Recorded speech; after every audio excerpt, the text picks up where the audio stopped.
रस्से डालकर बच्चों के सुपुर्द, नौजवानों के सुपुर्द, जिनसे शैतान भी पनाह मांगता है, उनके सुपुर्द कर दिया जाता था इमाम हंबल को। वो घसीटते थे बगदाद की सड़कों में। और उसके पीछे कौन चलने वाला है जी? गौस पाक। उसका मुक्तदी कौन है?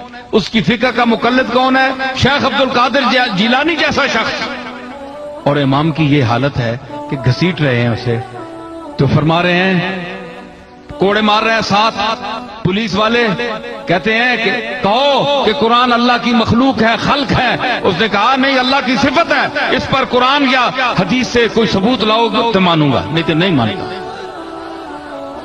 घसीट का दरबार में दुर्रे लगते तो अइम्मा लिखते हैं कि इतने जोर का वो दुर्रा मारता था कि अगर वो हाथी पर लगता तो हाथी भी